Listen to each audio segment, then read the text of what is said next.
Salat atau as-salah adalah ibadah yang difardukan, ibadah yang diwajibkan kepada setiap muslim yang balik. Ya. Arti balik itu sudah mukallaf, sudah dibebani kewajiban dan berakal sehat. Sehingga ini salat perintahnya langsung dari Allah. Bahkan Rasulullah SAW menerimanya saat perjalanan Isra wal Mi'raj tanpa perantaraan malaikat Jibril, ya.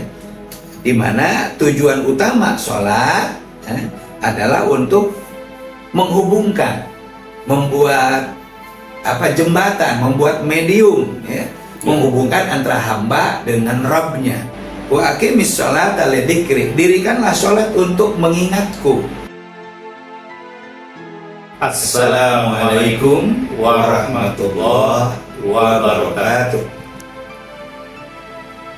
Sahabat Pencerah Hati, alhamdulillah senang sekali kita bisa berjumpa kembali dalam program Duet Pencerah Hati, sebuah program yang membahas berbagai hikmah kehidupan dengan tuntunan Al-Quran dan Sunnah bersama narasumber kita Ustadz Dr. Andes Haji Didin Hairudin.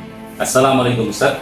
Waalaikumsalam warahmatullahi wabarakatuh. Terima kasih Mas Adi Prapto. Alhamdulillah, ini kabar baik. Semoga Bapak, Ibu, dan semua pemirsa juga dalam lindungan Allah Subhanahu wa Ta'ala. Amin. Hari ini kita membahas satu ibadah yang merupakan tiang agama, ialah sholat. Temanya adalah manfaat dan tujuan sholat. Mungkin kita mulai dari pengertian dan tujuan sholat dalam pandangan Islam. Seperti apa, Ustaz? Baik, terima kasih Mas Haji Prapto. Sholat atau as-salah adalah ibadah yang difardukan, ibadah yang diwajibkan kepada setiap muslim yang balik. Ya. Arti balik itu sudah mukallaf, sudah dibebani kewajiban dan berakal sehat. Sehingga ini sholat perintahnya langsung dari Allah.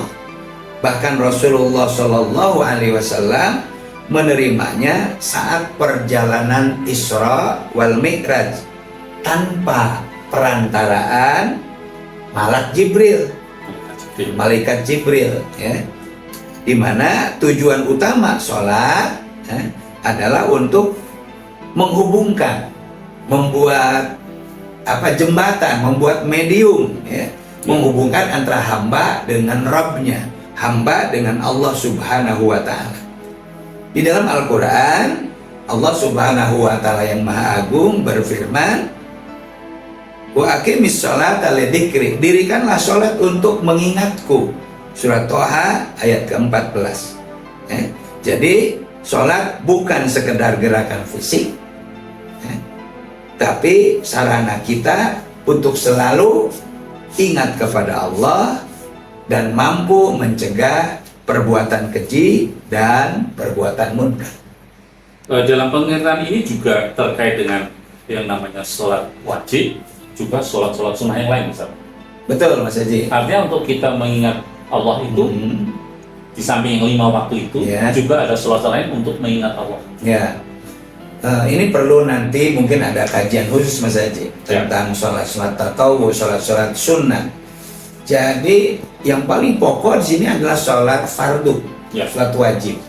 Dan fungsi daripada sholat sunat itu, karena betapa pentingnya sholat fardu itu, sampai perintahnya langsung Allah panggil Sidratul Muntaha di peristiwa Isra Mi'raj. Jadi tidak boleh ada bolong, tidak boleh ada kurang, tidak boleh ada minus. Kekurangan, kebolongan, dan minus tadi itu ditutupi oleh sholat-sholat sunat. Sehingga sholat sunat itu punya fungsi mengawal sholat fardu, sehingga sholat fardu ini betul-betul menjadi sarana hubungan antara seorang hamba dengan Allah Subhanahu wa Ta'ala. Baik. Berarti bukan hanya kewajiban rutin, tapi ada efek langsung bagi jiwa kita, Ustaz. Betul, pasti ada efek langsung. Ada dua perkara yang sangat menonjol yang memberikan efek langsung kepada diri kita. Ya. Yang pertama adalah murni ibadah sholat. Yang kedua adalah zikir. Di mana zikir itu terbagi dua. Ada zikir yang diatur waktunya seperti sholat, atau ada zikir yang waktunya tidak diatur seperti membaca kalimat thayyibah. Nah, apa hikmahnya di balik itu? Hikmahnya ala bidzikrillahi tatmainnul qulub.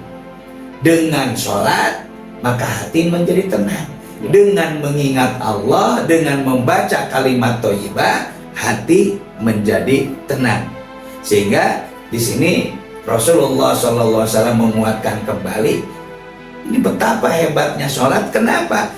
As-sholatu imaduddin. Karena sholat adalah tiangnya agama. Ya. Paman aqomaha faqad aqomadin. Siapa yang mendirikan sholat berarti membangun agama, menegakkan agama. Paman tarokaha faqad hadamadin. Dan barang siapa yang meninggalkannya maka dia meruntuhkan agama. Man tarokaha faqad hadamadin. Ini riwayat Imam Al-Baihaqi. Begitu Mas. Baik. Kalau kita bicara manfaat, pasti banyak sekali. Betul. Bisa Ustaz jelaskan beberapa manfaat sholat bagi kehidupan seorang muslim? Tentu Mas Haji Prapto. Ada beberapa manfaat besar dari sholat. Manfaat besar. Tentu yang tadi menjadi utama kalau yang tadi. Manfaat besarnya adalah sholat itu membersihkan jiwa dan membersihkan hati.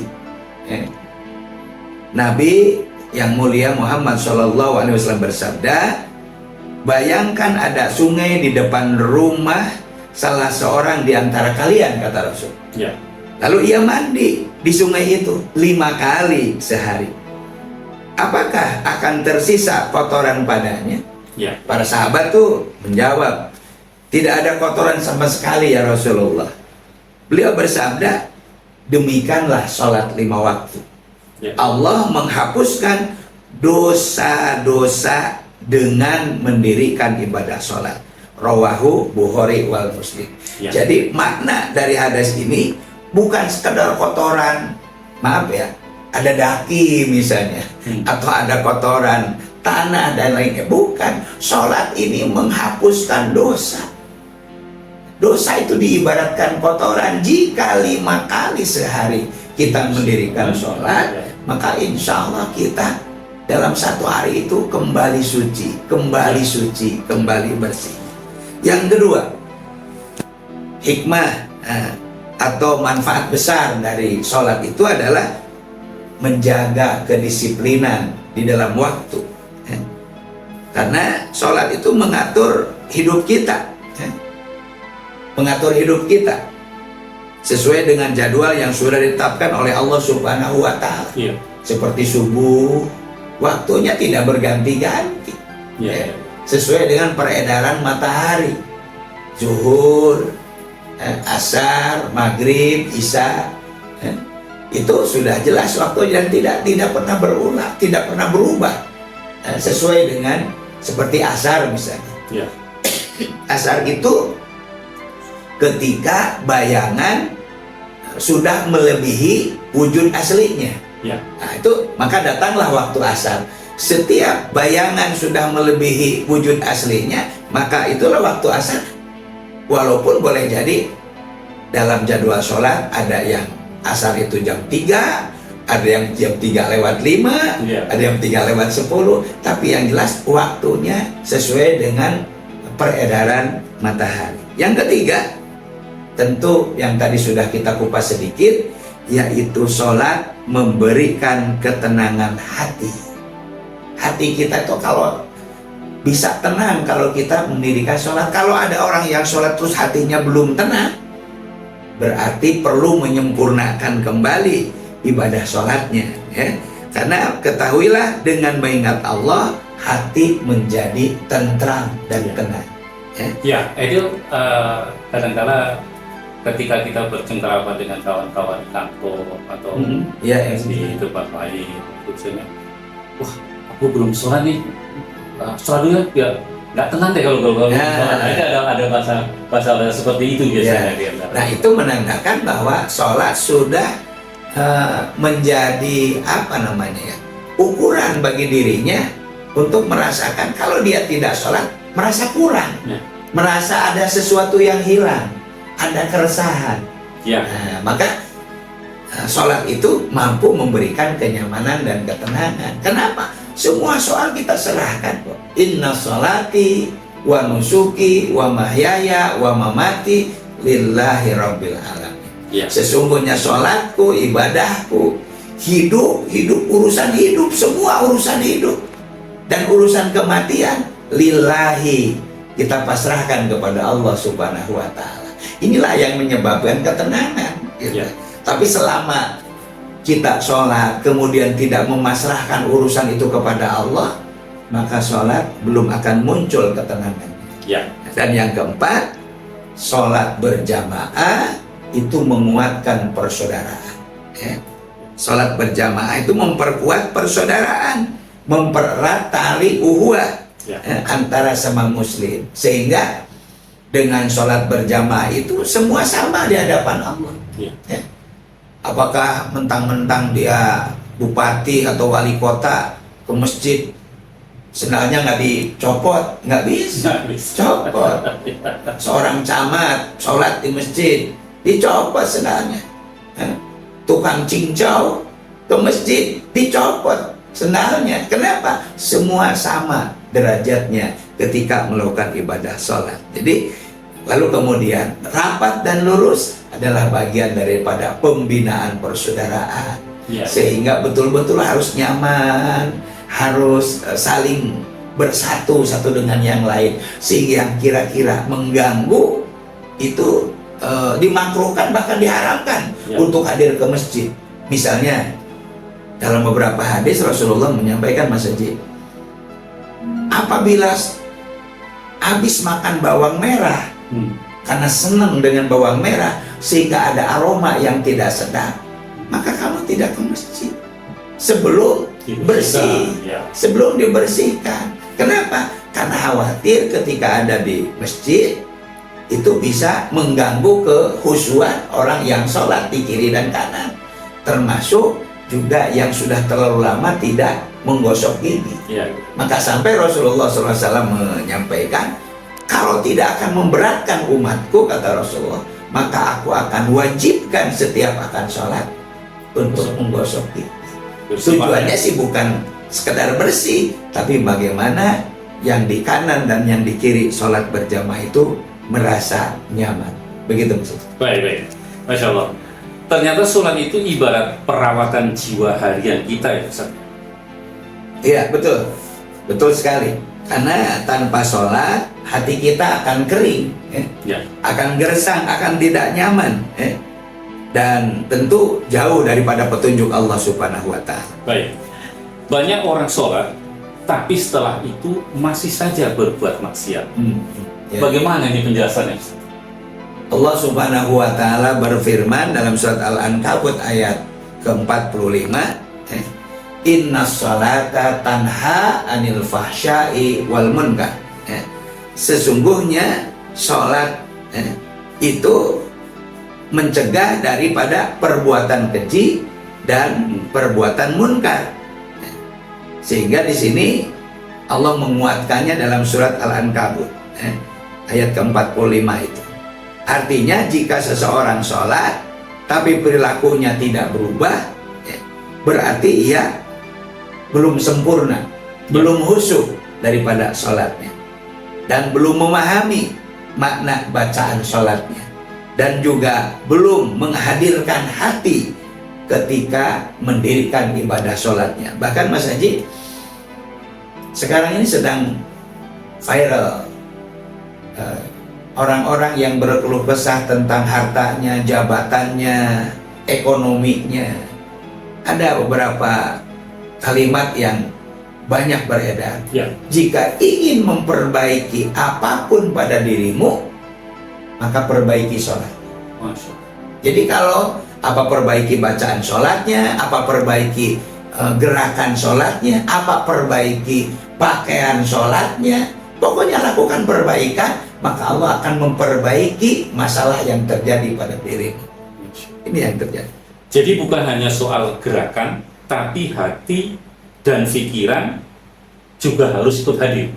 Betul, Mas Didi, betul. Nah, Rasulullah SAW bersabda, seorang hamba hanya mendapatkan dari sholatnya sesuai dengan kadar kehusuannya. Ini hadis riwayat Imam Abu Daud.